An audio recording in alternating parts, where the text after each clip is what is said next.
Good afternoon, and welcome back to another episode of Talk with the Top. I am your host, Staff Sergeant Murphy, Rising Six President, along with your BDAC President, Senior Airman No. Today, we have a very special guest that we're interviewing, Senior Enlisted Leader, Chief Master Sergeant Jessica Wilson. How are you doing today? I'm good. How are you? We appreciate the time you coming by. So, can you kind of just give us a little bit about how your day's going so far? We're about 1,500 or so. So, how you doing? So pretty busy day. Had a lot of meetings, but all day long I have been looking forward to this interview. So I'm glad that it's finally kicking off. Yes, ma'am. Yeah. Absolutely. We're very excited. Yeah. Chief, to start, normally we always like to try to get our interviewees' opinions on our podcast. Originally, it was created to try to bridge the gap between somebody like yourself and our brand new airmen out of tech school and everybody in between. So can you give a little bit about your thoughts and opinions on what this platform can provide for our squadron and potentially even more one day? Okay. Yes. So having a podcast setting, right? It was definitely something that wasn't around when I came in, long time ago. If you wanted some mentorship or access to storytelling, you got that in the form of an all-call, face-to-face conversations, or PME in a more formal setting. What I like about podcasts is that it gives people easy access to that. The first leader that I saw really do that was CMSgt Bass, right? When she had her coffee talks. And I thought that was such an awesome idea because, a lot of people will never, or many airmen won't get access to the CMSgt, right? So for her doing those coffee talks, it allowed people to see a different side of her and to see what, she was about. So I love that aspect of it, and I feel like what it can do for our squadron. I know you guys have already interviewed some of our chiefs. It allows some of our squadron members to, see another side of our leaders, because we see them day in, day out. They're in the fight, right? But you all provide a space for them to share, a different side of them, and then bridge that gap between the old generation and the new generation. And by watching that, some people may even realize that, hey, we're not so different after all. Like some of the challenges some of our leaders face early on in their career, it's some of the things I've either I'm going through currently or have went through. So it's just sharing that space and that transparency and that connection. So we definitely got your biography, a lot of extensive stuff in there, a lot of good stuff. Before we start talking about your career, can you tell us a little bit about yourself and a little about your family as well? Sorry. So hello, I'm Chief Master Sergeant Jessica Wilson. I was born and raised in Somerville, South Carolina. As of last week, I've been in the Air Force for 23 years. Kadena is my 10th duty assignment. My husband and I, we've been married for 17 years. He was prior military as well. So he retired 3 years ago. So we did the mill-to-mill thing for about 14 years.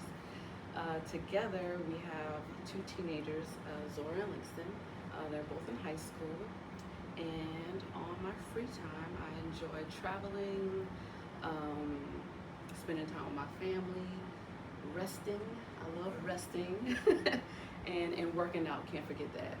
So interesting fact about me, if most of y'all don't know, so from 2017 to 2020, I did competitive bodybuilding. So yeah, so that was something that I dabbled into and enjoyed a lot. So yeah, that's a little bit about myself. I love that. So before we get to the career, you had mentioned that you're from Somerville, South Carolina. So can you tell us about your origin story a little bit? Ultimately, what even led you to the decision of wanting to join the Air Force? Okay, so story time, because it does come with a story. So we had a family friend that used to babysit my brother and I when we were younger. And Kia, after she graduated high school, she joined the United States Navy. So when I was about 9 or 10, Kia came home on leave, and she came to my parents' house in her dress whites. And as a little girl, I saw that, and I was so, oh my goodness, amazed, right? And she was sharing her story about BMT and her first duty station, which was London, and like all the places she was able to visit and the people she was able to meet. And man, I was so inspired at that young age, and I was like, you know what? Yes, I am joining the United States Navy. So from 9, 10, all the way to me being a junior in high school, if you asked me what I was doing, it was I'm joining the United States Navy. So 9, 10 years old, fast forward to me being 16. Right. My 16th birthday, a Navy recruiter calls me out of the blue. Really? Yep, and he said, hey, are you interested in joining the Navy? And I'm like, yeah, absolutely. Like, how'd you know today was my birthday? Like, this is the best gift ever, Yeah. So, got a call, and he gave me this spiel where I can get you enrolled in this program that we had. So back then, I don't know if they still have it now, but the summer going into your senior year, you could go to BMT, graduate BMT, finish your senior year, and then when you graduate high school, you can go straight into active duty. So I was like, say less, what do I need to do? And he was like, all you need to do is take your ASVAB. So I was like, boom, bet. So I get to school the next day, find my JROTC instructor, told him the story, and I was like, sir, I need to figure out how to take this ASVAB. And he was like, you know what? Lucky for you, we're testing next week. Signed up, took the test, and me being such an antsy teenager and just excited about joining the Navy, a week later, I called the Navy just to see if, look, for one, let them know I took the ASVAB, and two, had they seen anything yet, Right. And I was being a bugaboo, man. I was calling them every day, leaving messages, and they wouldn't answer my phone, wouldn't return my calls. And so probably like the end of March, beginning of April, I got a phone call from Tech Sergeant Robert Archuleta. Say, hey, I have your ASVAB scores, and I'm wondering if you're interested in joining the Air Force. And I was like, oh, tell me more, And he was like, if you're interested, I can have you in MEPS by the end of the month and have you sworn into the delayed entry program. And at that time, I know two things were certain. One, I know I wanted to join the military. I wanted to serve my country. And two, I knew I wanted to get out of South Carolina. Right. And I needed this exit plan to be solidified, and the Navy was playing with me. So I was like, you know what? Yeah, let's do this. Okay. So the next few days, went to the recruiting station, did my paperwork, and yeah, by the end of the month, went to MEPS, did my physical, and swore in, and that's how I became an airman. But funny story. All right. Guess who called me 2 days later? Oh my Maybe. God. Yeah, I was like, oh, y'all too late. Uh, I'm an airman now. So, Maybe got there a little bit too late. too late. So I was almost a seaman. Did you do a certain amount of research like on the Navy? Because I know when I heard you're going to spend some time on sea duty and you're going to spend time on shore duty, I was like, oh, I'm about to be on a boat. Yeah. I'm good. No, I didn't. Oh, okay. Yeah. Look, I was blinded by the dress whites. Okay. Gotcha. I just wanted to do that. I was inspired and motivated by Kia. So yeah. Love that. Yeah. That's what's up. So we get into your career, go into BMT, you go into tech school. Your first assignment is Osan, Korea. So how was that experience? What was you feeling knowing that you definitely got out of South Carolina, now you're going to Korea of all places. So, and if I'm not mistaken, around that time is when the U.S. military was first starting to like join Iraq and then all those kind of good things. So I'd imagine that adds an extra amount of pressure. What was you feeling and thinking about leaving? You ain't just leaving South Carolina. You're leaving the USA now. So first of all, so y'all know when you're in BMT, I want to say like the first few weeks, they give you the opportunity to update your dream sheet, right? So my dream sheet was all East Coast, United States Coast, East Coast, right? So imagine knowing what your dream sheet looked like, and then you get your assignment rip and find out you're going somewhere you didn't even, put on your dream sheet. So that I was devastated, y'all. Right. And the funny part about it was my first plane ride ever was to BMT. So just knowing that my second plane ride was going to be to Korea, just scary, right? And I was so devastated that I was going to swap my assignment with another classmate and go to Mountain Home, Idaho. And so, back then you had 3 days to make that swap. Right. And so the last day we decided we're going to do this. And so after our all call, we went to go see our MTLs. And I remember approaching the MTL saying, hey, this is what we want to do. And he was like, all right, do you have your documents? And I think I was missing one item. And I was like, oh, I got to go back and get it. And the MTLs today are very different from the MTLs back in my day. So you know how they have those doors where, the top and bottom have, you can open either or? Right. So he laughs and he goes, too late for you. I'm going home, and he slams the top door. And so I'm like, oh no, this is happening, Right. But once I got there, it just ended up changing my experience. That was looking back now, or looking back a year after that, that was probably the best thing that happened for me. Just getting outside of my comfort zone, leaving the United States, leaving, the same country my parents, my family are in. That's what I needed to grow up, And it was just such an awesome experience in that year. Again, just made me grow up so much faster. And then to answer your second question about the going into Iraq. So remember the time frame of when I joined, right? So I had joined the Air Force, or went into BMT exactly 1 year after 9/11. So 9/11 happened September 11, 2001. I entered BMT September 10th, 2002.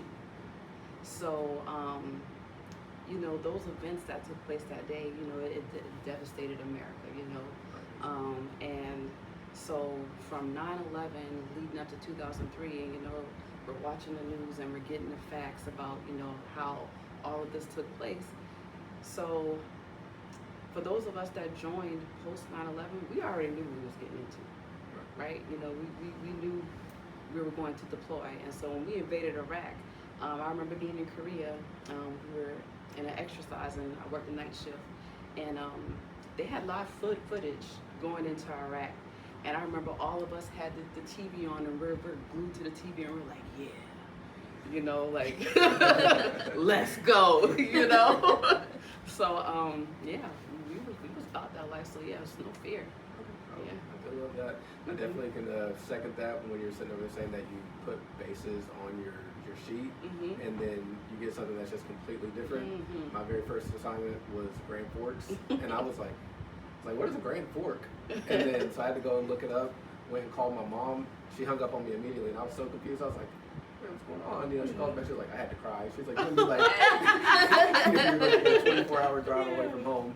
So I'm not exactly sure what your experience was like here, but I think I did the same thing, put all East Coast bases, places that was close to home, but at the same time, I know I remember getting there in process, and they're like, oh, you probably deploy in 2 years, 6 months. Hey, by the way, you're going to Qatar. But I didn't need all of that to help grow and get away from home. So was the experience similar for you? No, no, not at all. So during BMT, when we had the option to actually put our dream sheet down, mine was all Japan. I came Misawa, and my first assignment ended up being Misawa. Yeah. And then after Misawa, I came here. So I've just been super lucky with my assignments. I'm not trying to be like, yeah, mine's cool and not you guys. What else do you want to do? I feel like it always comes around though at some point in time, because it's like I know a lot of people they got more desired assignments for overseas, Italy, whatever it might be, and then they get some of the less desirable assignments after that, which leads me kind of to my next topic. You leave Osan, then you go to Altus, Oklahoma for your next assignment. Oh my So, god. I've never been there, so I can't really speak to it. I feel like every assignment is more just based on the people that you work with versus, I guess, the place that you're at. But how was it different transitioning from Korea going to a place like Altus, which I'm not exactly sure how the mission tempo was compared to Osan? Night and day. Night and day. It was night and day. So, Osan is a very fast-paced base. And I started my career out in packing and crating. And I remember packing hundreds of boxes a day. I remember being on my feet majority of the day, right? And then I go to Altus, and the first day, the max amount of boxes we received was 20. Oh, man. And my coworkers were complaining. And I was like, man, like, I could do all this by myself, So it was definitely slow paced, and I didn't know what to do with myself because by that time, spending a year in Osan, I was already addicted to the grind. Right. So I was like, nah, this ain't it. Like I gotta get out of here. And so it's funny. So rewinding back to Korea a little bit. So when I got to Korea, the first thing everybody asks you, right, is what's your follow on? What's your follow on? What's your follow on? And so when I would say Altus, folks would be like, ugh. Ugh. And so I remember having one boss, he was like, man, Jess, you don't want to go there. He's like, I've been there, man, ain't nothing to do. And like, I'm so optimistic. Oh, I'll have my own dorm room. Cause at Osan, you have to share rooms. So I was like, I'll have my own dorm room. I'll be back in the States. There's Walmart, McDonald's, all the. Gotta justify those things. Yeah. And so, like I said, I remember getting there. We landed at this airport called Lawton, Fort Sill, Oklahoma. I don't think I've ever heard of that. Exactly. I knew I was in trouble when I went to baggage claim, and they lifted a garage door, and my bags came out. A garage door? A garage door, y'all. Oh, man. And so, got into the cab ride from Lawton to Altus was about a 45-minute to hour drive, and it's pitch black dark. It is flat. Right. And then like 20 minutes out, you see a whole bunch of lights. And so the cab driver was like, oh yeah, that's Altus. So we get into Altus, and he goes, hey, I can take you around town. It's only gonna take 5 minutes. And I'm in the back, just steaming, Where was the sponsor at? Why they put you in the cab? Yeah, man. So many things wrong, right? But the first day I in process into Altus, I filled out my dream sheet. Because back in the day, we didn't have virtual NPF. You actually had to go to NPF to update your dream sheet. Write one down? So as soon as I signed in, I put in some assignments, and so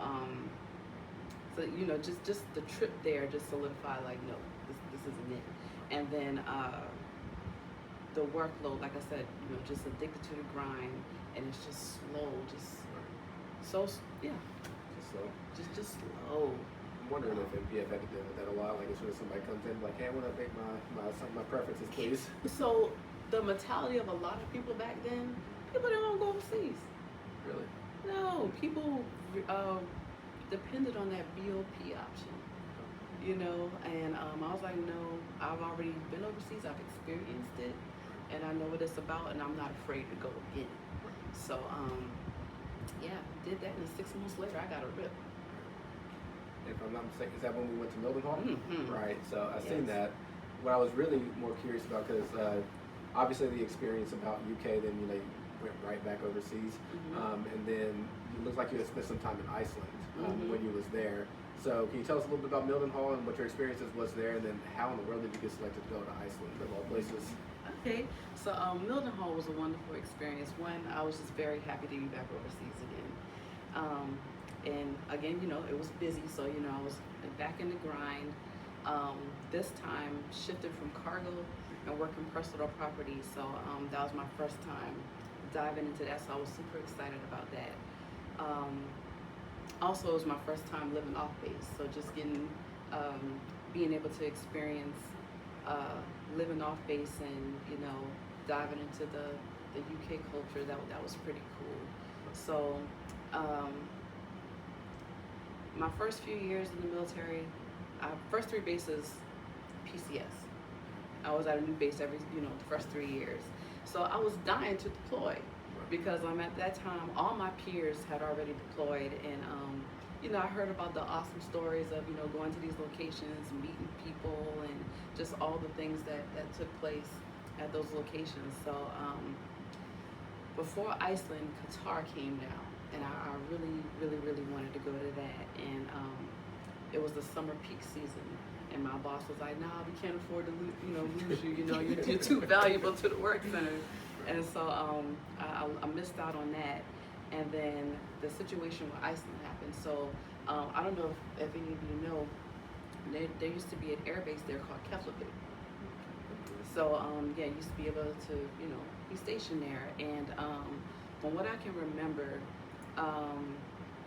there was issues with the Icelandic government and the U.S. government when it came to funding, and I guess the U.S. government wanted the Icelandic government to pay for more things, and they just couldn't come to an agreement.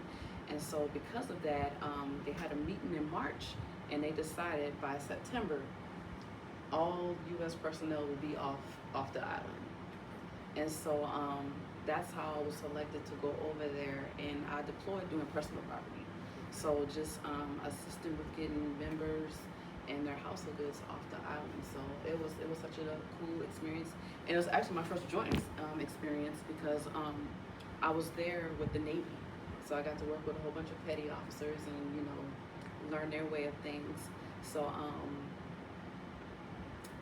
the system that the Air Force used, I had to learn how to use the Navy personal property system. So that was a little different, but yeah, overall a super cool experience. And off duty was amazing too, just getting the chance to explore the island.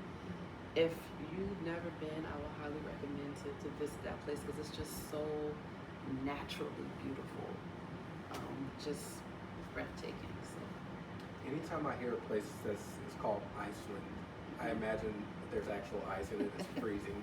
Is that similar, or is there actually like times where there is like decent weather and things like that, or is it always cold? So it was a little on the chilly side. Yeah. So I was deployed. I got there in July. Okay. So the high was 55 degrees. Yep. So yeah. That sounds cold. Yep. And coming from an England summer where it really doesn't get too hot in England, but it's warm. But going from like a 80-degree type weather to the 50s. Yeah, but the sun. Right. So in the summer months, that's what got me. The sun stayed up all night. So like 10 o'clock in the evening, it's the sun. And then it's like the sun sets, and then it's back up 3-4 o'clock in the morning. So that was kind of cool to experience that. As far as ice, there were some glaciers out there. Oh, okay. Yeah, but no snow on the ground at that time. Was the cold weather gear and stuff like that issue to you? Because I went to Grand Forks, and every time somebody talks about a cold base, I'm like, I don't want to hear it. The coldest I've ever felt it there was negative 55, but felt like negative 62 with a wind chill. So, and then I'll always remember that day because I'm like, there ain't no way we're going to work. It's just not possible. Gotta, try to not to pull your door handle off of your car. Then you get to work, and then commander calls a whiteout, which is like, okay, it's too cold, too much snow, like, stay home. And I'm like, oh, we're working, I'm already here. Yeah. So you're out there shoveling snow and all these other kind of things. So every time I hear something like Iceland, I'm like, I feel like that might compare somewhat to the Grand Forks cold. Because I feel like that's definitely like one of the coldest spaces you can possibly go to. So probably, but I definitely was not there during the winter months. Right, So right. amen to that. No, I'm kidding. So you talked about your deployments. Your peers had already deployed. You was itching to go on one. So 2008, you go to Iraq. Obviously, a lot of things had still been happening at that time. A lot of bombing, especially in the Balad area that you was at. So how did you how was you able to keep your integrity? Because especially like a lot of like peers that I have, like will get a tasking to somewhere that doesn't seem as dangerous, somewhere like Qatar or something like that, and get nervous about going. So how was you able to keep your integrity and then still remain like a quality airman versus trying to do things like getting out of deployments and stuff like that? So like I said, I was itching to go, right? And so I was excited about the tasking, but I will be honest and say that I was not so much excited about the timing. Right. So once I was able to finally deploy, timing was just never, the right time. But at the end of the day, like I said, when I came in, the mindset that my generation had is that's what we signed up to do. So to give you just a little example. So when I got to Minot, like a month or two later, that's when I got my tasker to Iraq. First, I was supposed to deploy with the Air Force, and so I was like, all right, that's cool. At least I don't have to be there till September. And the reason why I said timing, right? When I got to Minot, my husband and I, we had been in a long distance relationship for 2 years. So it's like now, boom, we finally get together, and dang, I gotta leave, So, we both have a good, way of looking at the silver lining, like, well, at least, it's not until September, and at least it won't ruin our wedding plans, because we had a wedding planned for June. So I was like, that's true. So we have our wedding. We went on our honeymoon. I get back to Minot. The first day I'm back in Minot, they said, hey, your task will change. So you're still going to Balad. Okay. But now you're deploying with the Army, and you got to leave in 11 days to go to CST training or combat skills training. And yeah. So I was just like, oh, man, man. So, but it's just, like I said, at the end of the day, you gotta do what you gotta do. And same thing in, was it 2018 to Bagram, for that tasking, I got that tasking when I was on maternity leave. Right. So come back from maternity leave, and I'm prepping to deploy. So I actually left before my son turned 1. So that was hard, right. But at the end of the day, what we keep, that's what we signed up to do. And then even the final tasker, got to Barksdale, second day, tasked to deploy, cool. A few days later, my husband, he got tasked. So just having to, come up with a game plan of, what we're gonna do with the kids and all the things. But luckily for us, man, like I said, we're both military. We both have the same mindset of this is what we signed up to do. And then we have an amazing support system. And I'm very blessed to have that, because a lot of people don't, So you two both had to deploy at the same time? Same time. Had to give kids to the parents? Mm-hmm. To my parents, and my mom, and that was her time to shine, because as soon as I called her and I was like, Mom, me and Malik were both tasked to deploy. She's like, when am I getting my grandbabies? Without missing a beat. So, and y'all didn't go to the same location either? Mm-mm. Oh man, where'd he go? Man, he went to Guam. Oh, I'm not hating. I'm not hating. I always joke with him like, yeah, I'm going to fight the real war. He's on a tropical island. He gets weekends and holidays off, and but nah, it was all good. But just the support system and just remembering your purpose and your role in the military. So, like I say, timing wasn't always there. Oh, that second deployment, when I said I left before my son turned 1, my husband and I also did a high five. Oh, so he was gone. Yeah. He's out the door. So when our son was about 5 months, he left. He got back in April. A few weeks later, I left in May. So, but we roll with the punches. We're still here. We're fine, And once you get in place, man, it's like, all right, let's go time. Let's get it. So, let's knock it out.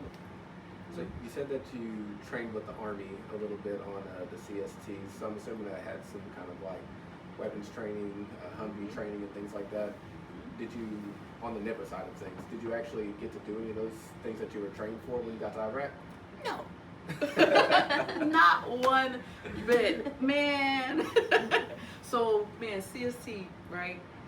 We're doing convoy training during the daytime. We're doing nighttime convoy training with the night vision goggles on. We're shooting rounds after rounds. You know, I got to shoot a 50 cal. You know, man, that was cool. Just all the things, right? Like we were preparing for war. Even sticking each other with what is it, IVs and stuff. Like, ooh, yeah, all the things. And I get to Iraq, and they say, hey, yeah, you're assigned to the movement control team battalion. So they took my weapon, because it's like, oh, you Air Force, you know? And they hit me with that, you know?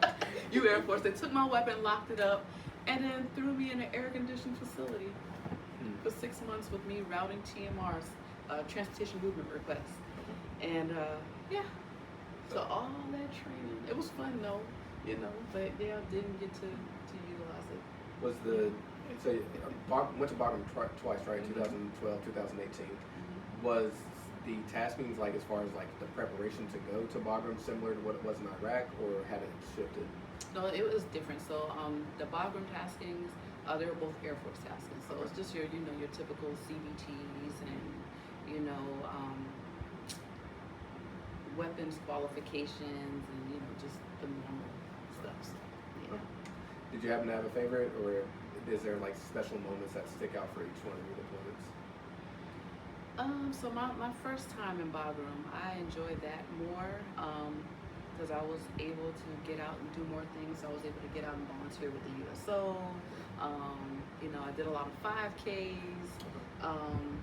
I was able to like mingle more with the team.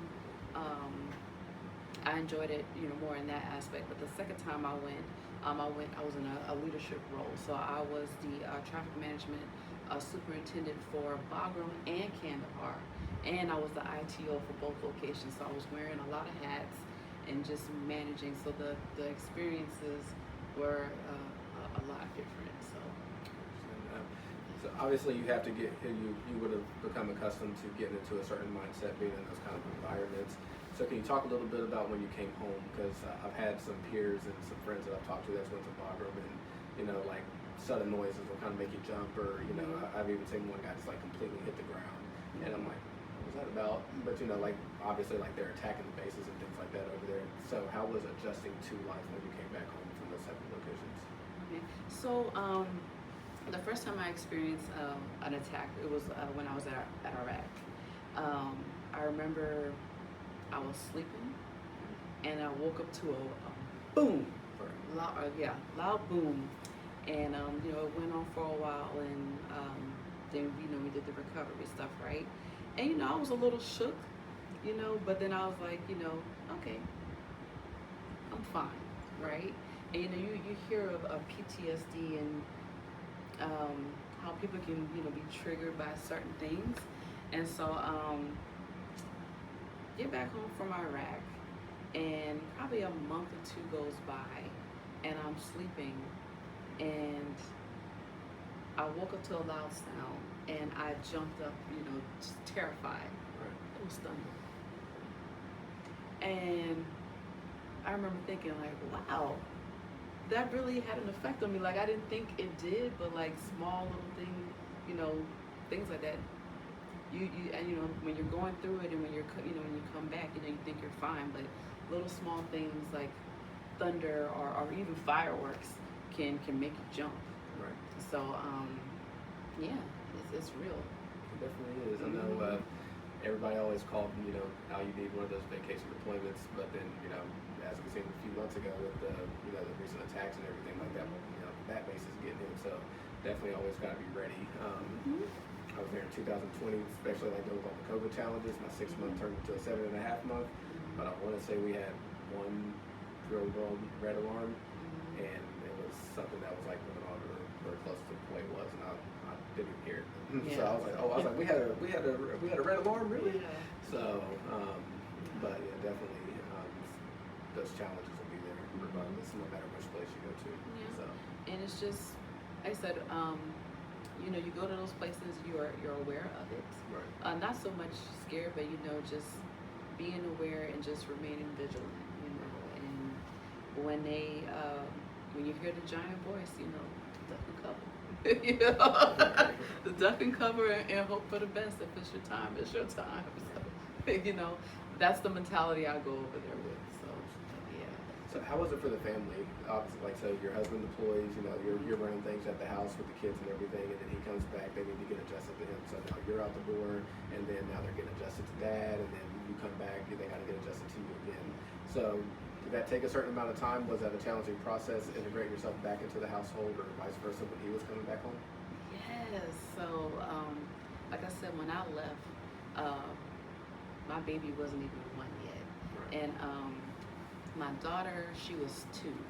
So, like I said, my husband and I, we high five.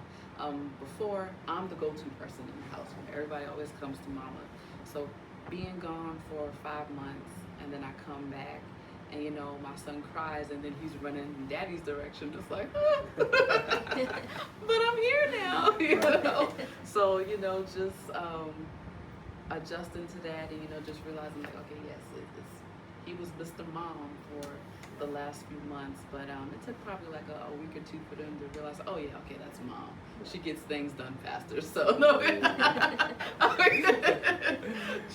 she's back, and even the same thing with my husband, that reintegration period, because when you're away, everybody, they create their new routine, right? And then you come back and you destroy, you disturb, that routine. So just finding that new balance. So that definitely takes some time to adjust to and get things kind of back to where it was before you left. So yeah. So for just like on a relationship sense, would you say it was kind of, obviously they're both going to require their own challenges, being back home, being with them, and then also being away. Do you feel like there was one that was harder? Was it harder to be away from your significant other, or was it harder just like sometimes like being a little bit closer since you're used to now being by yourself?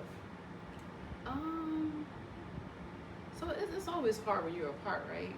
But with us, like we've done long distance majority of our relationship. Like even like when we were dating, we went TDY a lot, and then before we got married, we were separated 2 years. So it was always hard, but like I feel like we got that experience beforehand. So when we did, go through those deployments, it was just like, all right, this is a thing we got to do.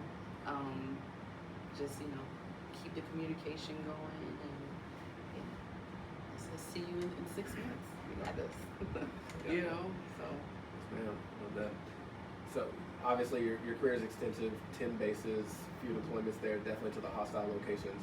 One assignment that you had was to the Pentagon. Mm-hmm. So is there anything that you can share about that assignment there? And then I'm also curious about the stressors that you faced while working at somewhere like the Pentagon. Just in my mind, I'm like, yeah, everything that they do there is important, everything that they do there is super busy.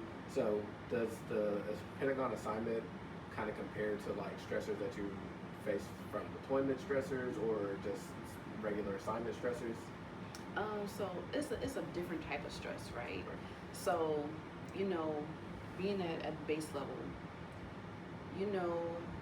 each day you show up to work, you pretty much know what you got to do. You know what meetings you have to attend, you know what assignments or projects you got to work. It's pretty repetitive, right? At half is what, like they have to call sausage making. It's a lot of sausage making. And so you're pretty much a creator. So my job up at half, I worked for my CFM, and it was basically just creating initiatives for the traffic management enterprise. And so you have to be a self-starter, and you have to be creative. So like, working TMO base level, doing a Diddy move, okay, there's a guide that tells you how to do a PPM. How to create new training guides, it's like, oh man, where do I start? Like, I can't phone a friend, like, it's, so you really have to get after it. So that's kind of where, the stress comes in. But the cool thing about it is you're up there with other AFSCs and CFMs and stuff, and 9 times out of 10, one of them already went through the process that you're trying to start. So you can easily, pick their brains and, try to find out, figure out a way to get to what you're trying to get after. And yeah, so it wasn't stressful as in, I don't know, constantly putting out fires, but it's just stressful just making sure that you're creating a solid product that you're going to give to the enterprise. Right. Yeah. I know in ALS they teach you like kind of more about like what your style is, and as far as like, are you a creator, are you what was it, I can't remember the names, a reframer maybe? Trying to think of the names. I know I'm always one of the ones that's like, there's a process already there, I can tweak it and innovate it, make it look a little bit better or make it work a little bit better, but me creating something from scratch, I'm the worst at that. So it sounds like that job required you to build from the ground up. Did you feel like you was already strong in that kind of area with just building from the scratch, or did you need a little bit of work with that and it helped you be better ultimately? So being creative to me, that's not my strong suit, but I don't like to fail. Right. So one way or another, I was going to figure it out. Right. And so I think that drive is what kept me, motivated and kept me going, because like I said, if you're not a creator and you don't have that drive to want to get something done, it's easy to be like, you know what, that's too much. Right, Get somebody else to do it. But no, it's just, okay, yeah, we're going to figure this out. Like, I got the enterprise depending on me. I got my CFM depending on me. Like, yeah, let's get it done. So operationally here, especially in Kadena, like, I think we all have a work culture. Was a culture that's similar in the Pentagon, just like everybody's like very like work focused, like task focused, and you come there, you're doing your job, or did you also find times to kind of let loose, have higher morale events and things like that? Oh no, it was very task focused. Very task. Okay, that's like TMTs. Yep. So answering TMTs, and like I said, everybody's getting after different projects. So yeah, just very focused. We did some things like, so my division, I was in the deployment and distribution, and vehicle management was embedded with us too. So we try to get together every now and then and, do lunch together or, hang out outside of work. But yes, it's definitely a different culture. And the reason I feel like it was probably kind of like that is because when I got to Pentagon, it was kind of off of the backs of COVID. Okay. Right, so everybody was coming off of teleworking, and then we didn't have enough desk space, so everybody couldn't show up to work at the same time. So you really wasn't meeting people like that, and so because there would be some times I'll show up to work and I'm the only one there, or it's me or 2 people. So it was just different, but not in a bad way. So we fast forward, we're at Kadena now, and now you're the senior enlisted leader of the 18 LRS, which I don't know if we're the biggest. I feel like we're the biggest LRS. We are? Okay. The biggest, Nice. the largest. Yeah, I love that. Can you tell us, because from what I understand, especially on the TMO side of things, it's hard to make chief regardless. But then also to be appointed as the SEL. Can you talk to us a little bit how you ended up getting that position as the SEL? So, as you know, because it's a large squadron, we're authorized 6 chiefs. And so when I got here, there was one already in the seat, but he was on his way out.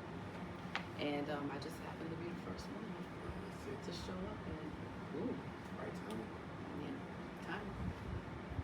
How does being the SEL of 18 LRS compare to some of your other assignments? And can you speak to us a little bit about what's been the most rewarding thing for you since you've had the seat? Yeah. So. It's been I would say, it's definitely helped me grow, because, coming to an organization this size with the large scope of responsibility that we have, I had to learn how to balance strategic priorities with the needs of the people that we lead in this squadron, right? And so my biggest challenge here was, just making sure I'm getting out to the airmen and make sure they feel seen and heard and valued, and just have the things that they need to do the job, because it's so easy to get caught up on the day-to-day grind. So just finding that balance, that was one of my challenges. And then, but the rewarding part of that is just seeing the people in our unit grow, and then seeing the awesome things that you guys do on a day-to-day. Like, there is not a week that goes by that myself or the boss, we don't receive an email from one of our customers just praising you guys. And that, to me, is just the most rewarding thing, because I know you guys are out there killing it, and it just makes me just super happy to be part of such of a amazing and winning team, So it's an honor, to be here, to be able to serve in this position, and just get after things. So I was looking through your career. Education has been a huge part of your career. What led you to start wanting to get those educational goals completed? Because I've seen that you have a master's in transportation. The one I was really curious about was the bachelor's in criminal justice as well. So just giving the airmen a little bit of a message of how important education actually is, and then what started you on the education path. How in the world did you get a criminal justice degree? And Okay. So to be honest, man, when I first came in, I hated school. So that was another reason why I wanted to join the military, right? To get away from that. So when I first came in, I remember, my senior leader, she was trying to encourage me to do it. She was like, start while you're young, while your brain is still fresh. And I'm like, man, no, Algebra gets hard after a while. Yeah. So then I want to say it was about 2006 when CCAF became the talk of the town.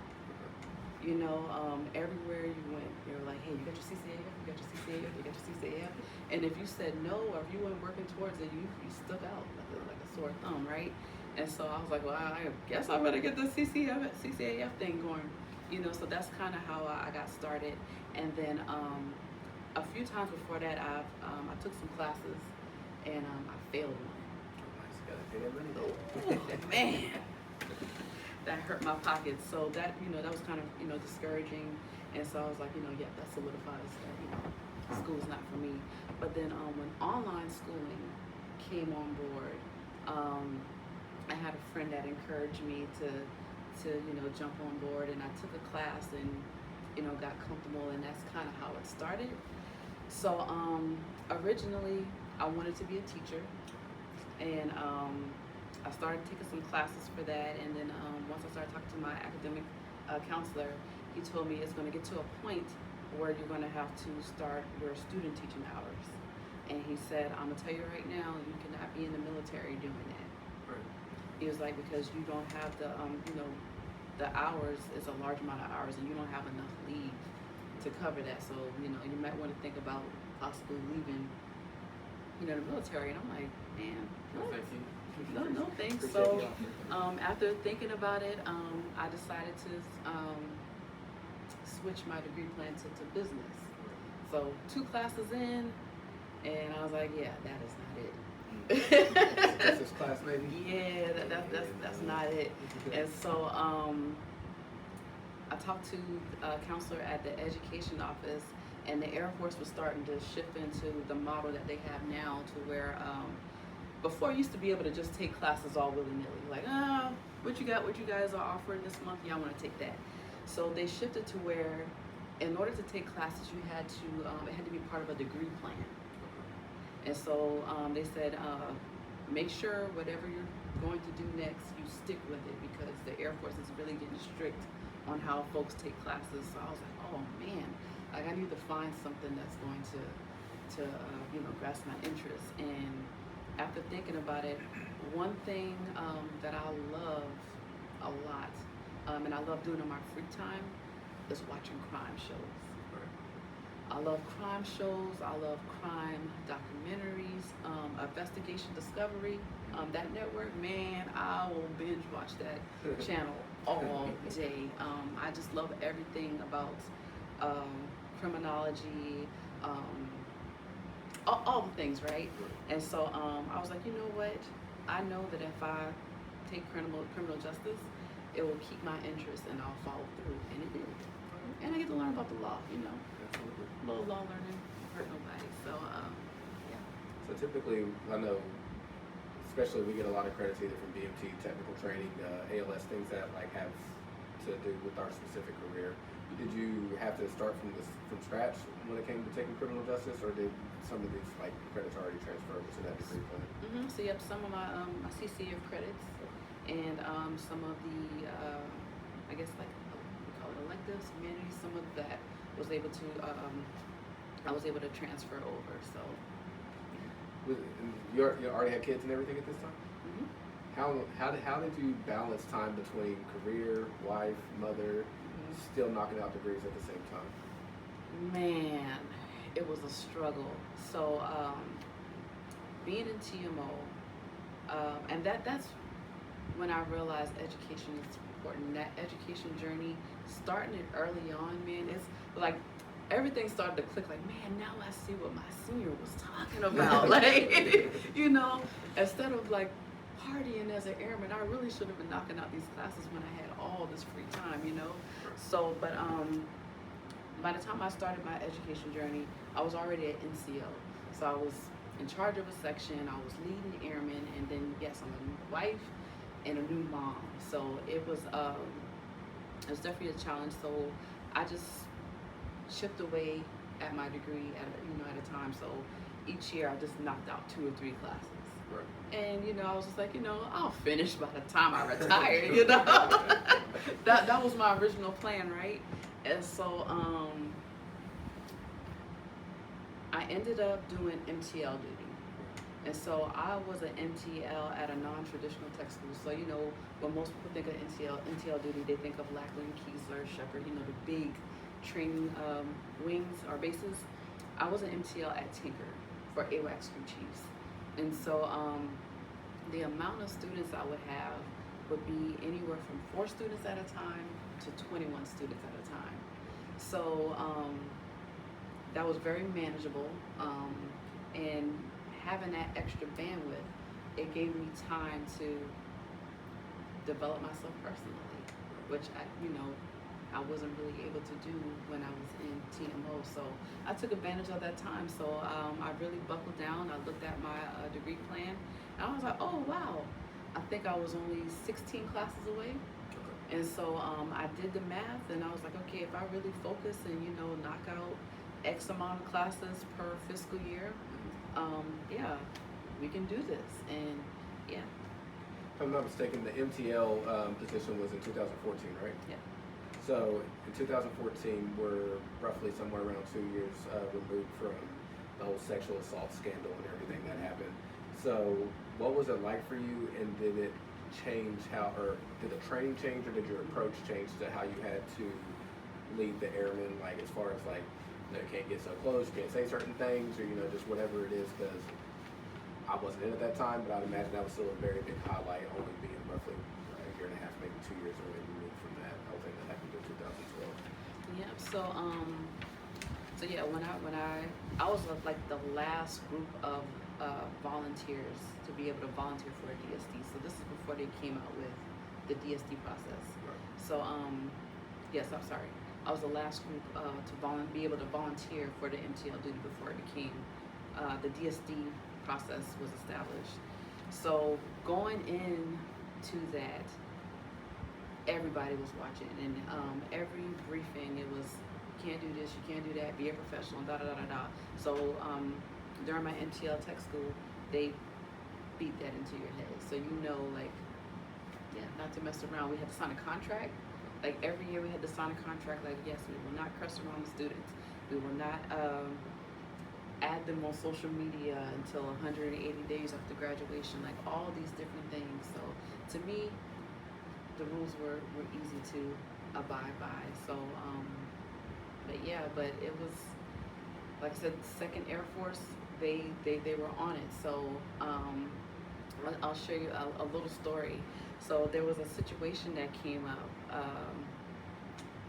where once the students graduate, they have to do an exit interview. And there was a situation that happened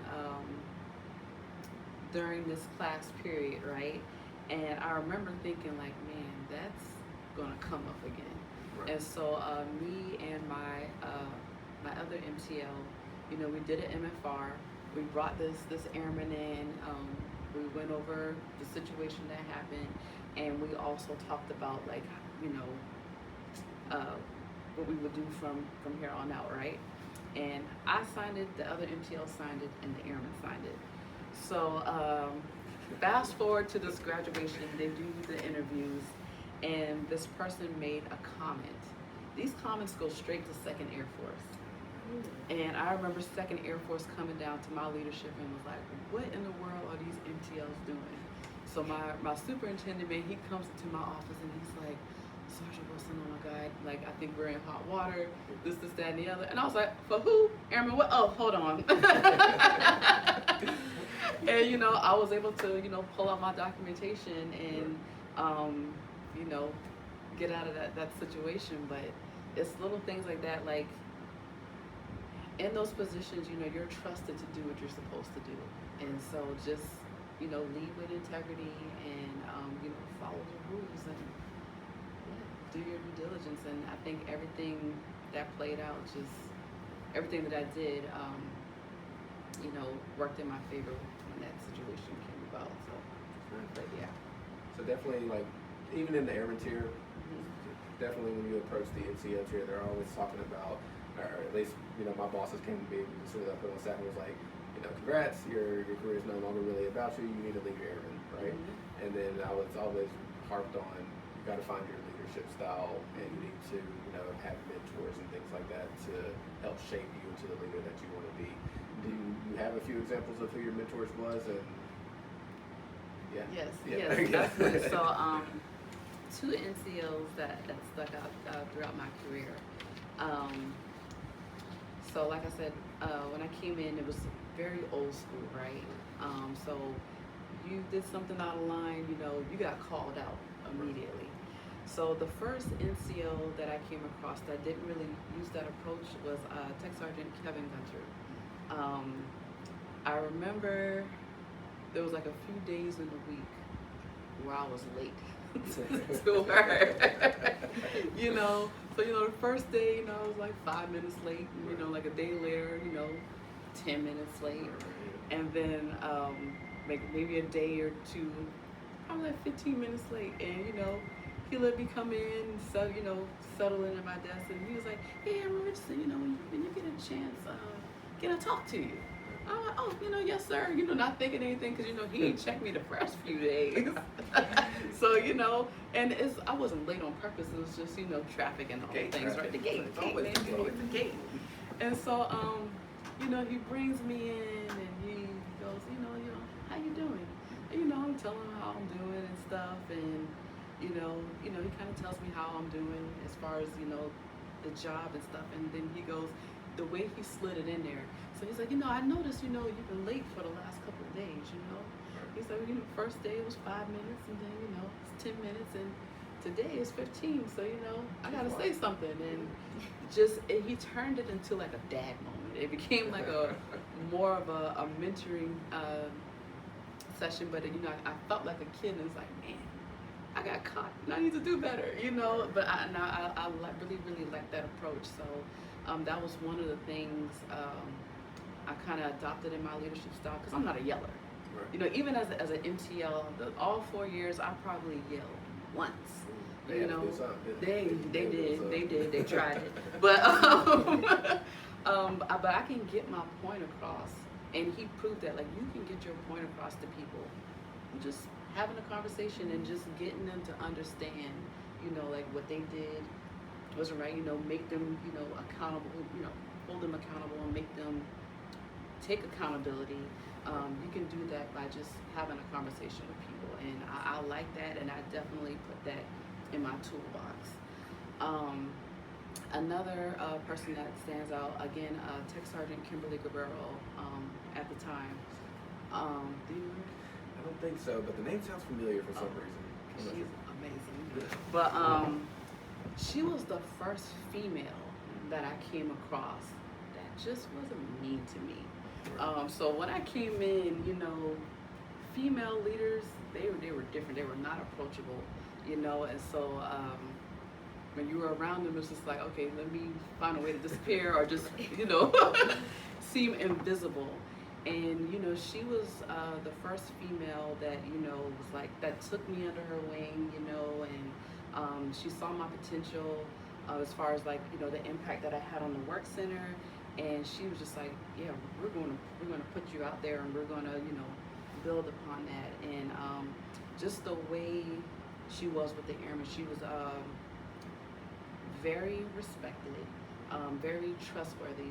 She was somebody that you can go to and you can tell her anything and you know that you knew it wasn't going anywhere. Right. You know, and those traits that she had, I was like, yeah, I'm putting those in my toolbox. So those two leaders that they stood out the most. But then I also had some bad ones.